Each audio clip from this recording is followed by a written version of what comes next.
Welcome to the Essentials video for 1BizApp. In this video we're going to look at things that you need to know before you get started. We're going to look at the relationship between customers, projects, tasks and documents. We're going to learn how to understand the front screen and see what lists are and how they're used in 1BizApp. We're going to look at how to view, filter and edit columns. We're going to look at the menu color coding. What does the map icon do? And what are all the top icons for? Then we'll have a look at email and chat. We're going to have a look at templates and their use. And then finally we're going to look at mail merge. This video will point you in the right direction when getting started. Customers and companies are the people that you do business with. Jobs are the projects that you do for your customers, and each job or project can have one or many tasks. Tasks are defined as having a time associated with them, so meetings, days off, phone calls, etc. are all tasks. Doing work on the job is also a task. See the timed task video for more on this. Documents are everything, photos, videos, emails, documents, PDFs, that can be attached to a job, task or contact. Tasks belong to one or many people, and also belong to projects, so you can see there's a complex interdependency between all these items in 1BizApp. When we log into 1BizApp, we see this screen. It has a summary of tasks, jobs and sales at the top, with my active tasks, jobs and contacts along with the latest news. On the left is the main menu. This menu is color-coded to match the screens displayed. The essential items here are companies, contacts, tasks, jobs and documents. First we're going to look at the contacts list. Have a look at the contact import video to see how to quickly import contacts. Click on Companies and Contacts. You will see its submenu above on the left. Lists are very important in 1BizApp. Let's have a look at the contact list. There's a filter called Default View, which loads automatically when you call up the list. The view has one row per contact and a number of columns. These rows can be sorted by clicking on the column header. They can also be filtered by clicking on the funnel in each column. You can select which values you want to see the rows for. Similarly, you can make columns wider or narrower. You can reorder them by clicking on the headings and dragging it to a different position, and select which columns you want to show or hide by clicking Choose Columns. All these filters are temporary. That's to say that if you sort, rearrange, etc., the changes will disappear the next time you come to this list, reverting to the initial view. To preserve these changes, a permanent filter must be created using the filter editor. Notice how when the default view filter is run, the changes we made to the list reverts back to how it used to be. So now we're going to do some changes to the view as before. We have made the information column narrower and moved the job title to after last name. This time we click on Save. This applies the save permanently to the default view.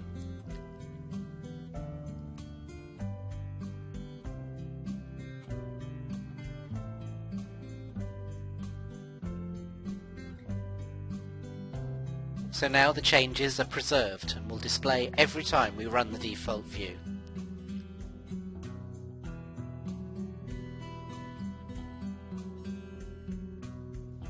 Now we're going to have a quick look at creating permanent filters. Click on the filter editor to open the current filter. We're going to edit this and then save it as a new filter.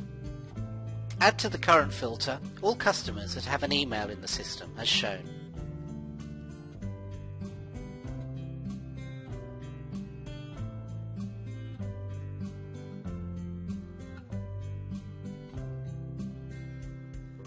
Then save the filter with a new name.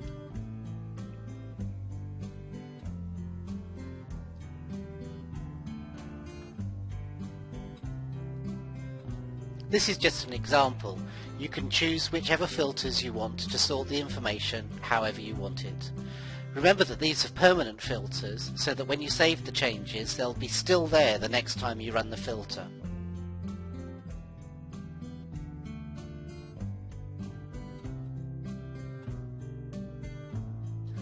You can resize the column widths and select which columns you want to display, but remember, if you don't save them as a current filter, then they will only be temporary.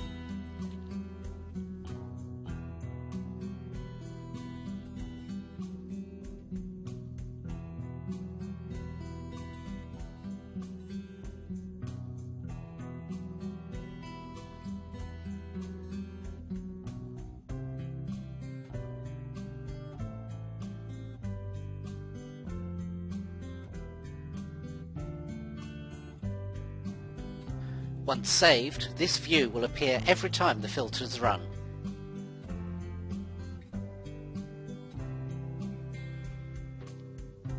We will use this saved filter later in the video when we look at mail shots.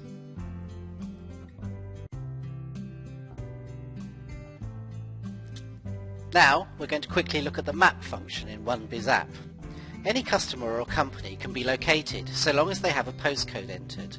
Let's have a look at Shirley Brahms. Her contact details have a postcode. Click on the map icon next to her postcode and her latitude-longitude coordinates are calculated. Now clicking on the map next to these coordinates brings up the map of her location. In this fictitious example, we've used the postcode of Bournemouth Railway Station. Using the map function in 1BizApp, you can zoom in and out just as you can on Google Maps. Another use for maps is to see where your customers or appointments are. Let's have a look at our appointments by going into Tasks and then selecting the Appointments filter. We can see that All Locations icon is available, so click on it in the map. The map appears with all 9 locations. You can now zoom into appointments that interest you.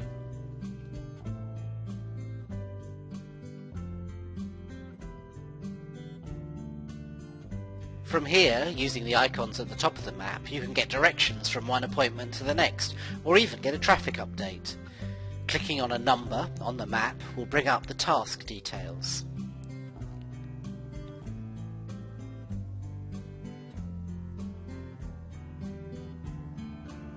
From this map, clicking on the icon at the top of the screen will zoom in on the selected task.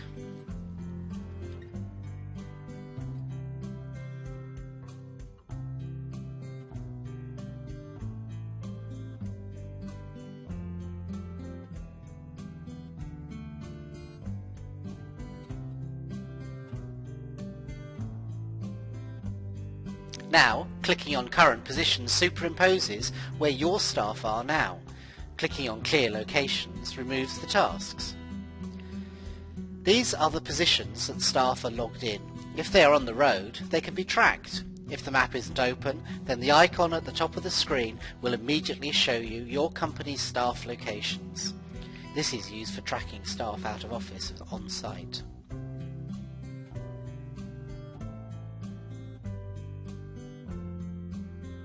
The icons across the top of the screen give us some shortcuts to frequently used functions.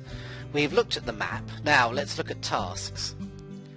The calendar icon brings up immediately a screen covering all of your tasks for today. You can scroll backwards and forwards and view in daily, weekly or monthly mode. Use the calendar on the left to move to a date and use the day, week and month buttons to see different views.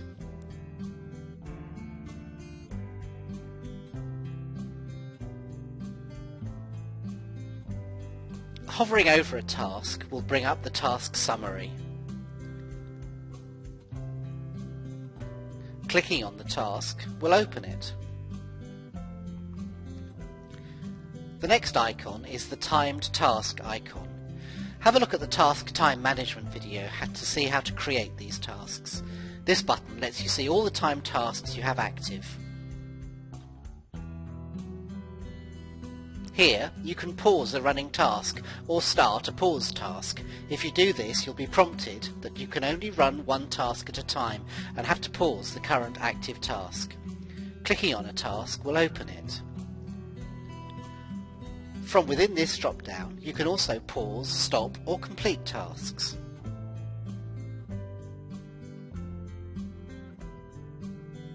The final quick icon is used for retrieving data from the archive. Click on the filing cabinet and it will open a search window. From here, you can search for contacts, projects, tasks and documents that have been archived. Search will also show you records that haven't been archived yet. If the results are on the local server, you will see a double arrow. If the results to your search have been archived and they only exist on the 1BizApp cloud servers, you'll see a single arrow and then they can be downloaded or viewed using the buttons at the bottom of the screen.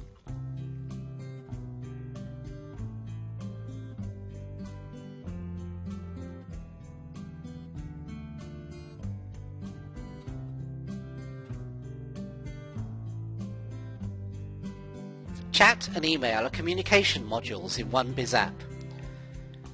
You can chat to anyone set up as a user in your company.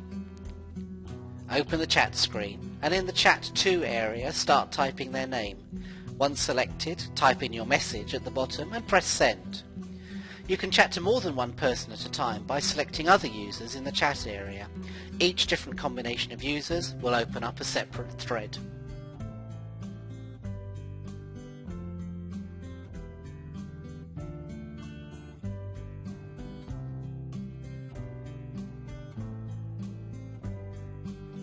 Now we're going to have a brief look at templates. Templates are documents that we will want to use on more than one occasion. Typically, an invoice will be a template because each time we create an invoice it'll have the same format. What changes in the invoice or quote, etc. is the details. Standard templates are supplied with 1BizApp to help you get started. The invoice is standard, but can be edited by you to conform to your corporate image. The email body should be inserted and edited to suit your needs.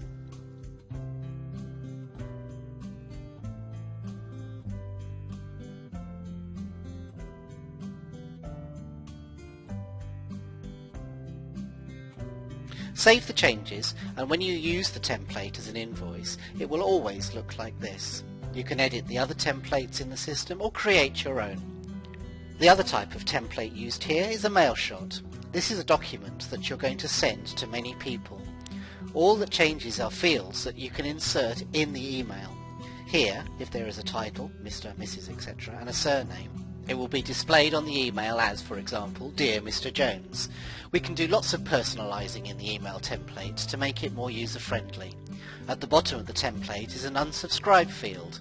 This will take the recipient to a page where they can choose their subscriptions. Now let's use this template to create a mail shot using mail merge. Mail merge is just a way of using templates to create documents by doing a repetitive action on a set of records. In this case, we're going to send a mail shot to a number of people using the newsletter template. So first, we must select our records. In this case, we'll use the filter we created earlier.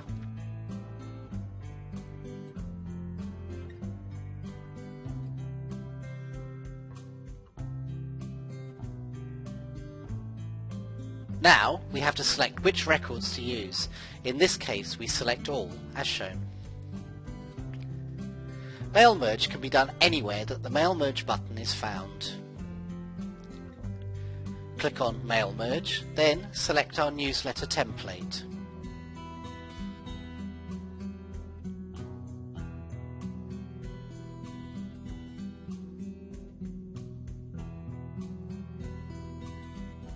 Select a separate document for each item so that the email is created for each customer. And as there are many emails to be sent, click on Send Email. Now, click on Create Documents from Template and the emails will be sent. Have a look at the email and mail shot videos for more details. We hope you found this essential videos useful and interesting. There are many more videos for you to go through on the 1BizApp website.